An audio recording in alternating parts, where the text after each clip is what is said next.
আসসালামু আলাইকুম। আজকে আমি আপনাদের পাটিসাপটা পিঠা বানিয়ে দেখাবো। দেখুন আমি শুরুতে তিল ভেজে নিচ্ছি। তিল ভেজে নিয়ে আমি তিলটা আমি একটু লাল লাল করে ভেজে নিব। চুলায় আমি একটা পাত্র দিয়ে দিয়েছিলাম, পাত্রটা গরম হয়ে আসলে আমি তিলগুলো দিয়ে দিয়েছি, দিয়ে আমি তিলটা ভেজে নেব। এখন দেখুন এখানে মশলা দেখা যাচ্ছে, তেজপাতা আছে, আমি বাদাম নিয়েছি 3 রকমের, কিশমিশ নিয়েছি, ফল নিয়েছি, সব নিয়েছি। এখানে দেখেন তিল ভাজা এবং নারকেল নিয়েছি। আমি সুজিটাও ভেজে রেখেছি ঘি দিয়ে, সেটাও আমি রেডি করে রেখেছি। এখন দেখুন আমি এখানে দুধ ঘন করে জাল দিয়ে নিয়েছিলাম, সহ দুধটা আমি চুলায় দিয়ে দিলাম। দিয়ে আমি এখানে সব মশলাগুলো দিয়ে দিব, দারচিনি, এলাচ, লবঙ্গ এবং বাদাম কুচি করে রেখেছিলাম, সেগুলোও দিয়ে দিব। কিশমিশটা আমি কুচি করে এর মধ্যে দিয়ে দিব। তারপর আমি নারকেল এবং তিল ভাজাটাও দিয়ে দিব। দিয়ে দেওয়ার পরে আমি এটা সুন্দর করে নেড়ে চেড়ে দেবো। আমি এখন এখানে চিনি দিয়ে দিচ্ছি। দেখেন আমি লাল চিনি দিয়েছি, আপনার স্বাদ মতো পরিমাণ মতো চিনি দিয়ে দিবেন। এর সাথে আপনার মিষ্টিটা বসার জন্য আপনি সামান্য লবণ ব্যবহার করতে পারেন। তারপরে দেখেন আমি এখন সুজি দিয়ে দিব। ভেজে রেখেছিলাম সুজিটা, আমি ঘি দিয়ে সুজিটা ভেজে দিলে পরে পুরটা অনেক মজার হয়। দেখুন আমি সুজি দিয়ে দিলাম 2 চামচের মতো, 4 চামচের বড় চামচের। আমার প্রায় এটা হয়ে এসেছে। আমার পুরটা হয়ে গেলে আমি এখন বেটারটা তৈরি করব। দেখুন আমার পুরটা প্রায় হয়ে এসেছে, মাখা মাখা। আমি এখন এটা নামিয়ে রাখবো। নামিয়ে রেখে আমি বেটার তৈরি করব। আমি বেটারের জন্য এখন দেখুন আটা নিয়েছি। আটা পরিমাণ মতো নিয়ে আমি এই জায়গাটা সামান্য লবণ এখন দিয়ে দিব।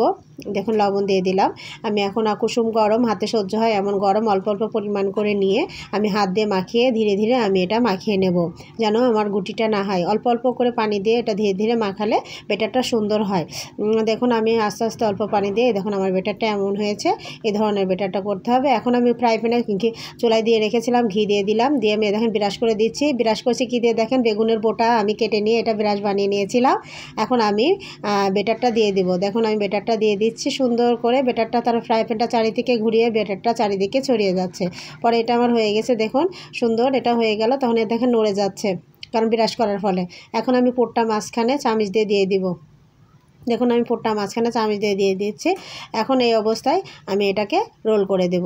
দেখুন আমি এক সাইড থেকে এটা ভাঁজ করে রোল করে দিচ্ছি। দেখুন কি সুন্দর করে ভাঁজ করে রোল করে দিচ্ছি। ওয়াও কি সুন্দর হয়েছে, মাশাআল্লাহ, বাহ অনেক। দেখেন এইভাবে আমি নিয়ে নেব। নিয়ে দেখুন অনেক সুন্দর এপুট সুন্দর করে একটু ভেজে নেব আমি ফ্রাই প্যানে। দেখুন সুন্দর করে ভেজে নিচ্ছি। আমি আবার পরবর্তীতে আবার একটু ব্রাশ করে নেব বেগুনের বোটাটা দিয়ে। ব্রাশ করার পরে তারপরে আমি আবার এরপরে বেটার দিয়ে দিব। দেখুন বেটারটা দিয়ে দিচ্ছি। আপনারা চাইলে আবার যেটাতে আমি বেটারটা দিয়েছি সেটাতেও আস্তে আস্তে নেড়েও ছাট করতে পারেন, আবার ফ্রাই প্যানটা ঘুরিয়েও ছাট করতে পারেন। এই জন্য আমি আরেকটা দেখাই দিচ্ছি। আপনারা 2 উপায়ে এটা ছাট করে দিতে পারেন। দেখুন আমি রাউন্ড শেপ করে এটা ছাট করে দিয়েছি। এখন এখানে আমি আবার পুর দিয়ে দিব। দেখুন আমি পুরটা দিয়ে দিয়েছি, যে পুরটা আমি সুজি দিয়ে এবং তিল দিয়ে এবং নারকেল দিয়ে বানিয়ে রেখেছিলাম। দেখুন এবার আমি এটাকে আবার ভাঁজ করে দিয়েছি। এইভাবে আমি রোল করে আমি ওই পিঠাগুলো বানিয়ে নিয়েছি। মাশাআল্লাহ দেখুন অনেক সুন্দর হয়েছে। সবাই আমার জন্য দোয়া করবেন। আল্লাহ হাফেজ।